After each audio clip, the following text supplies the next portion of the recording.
तुमसे प्यार है। इन प्यारी बातों में अनजाना इकरार है।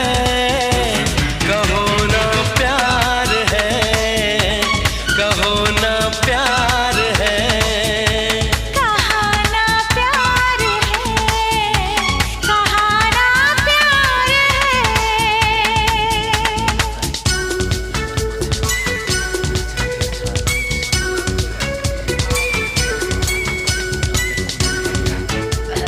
খুলনা জেলায় চিংড়ি মাছের জন্য বিখ্যাত।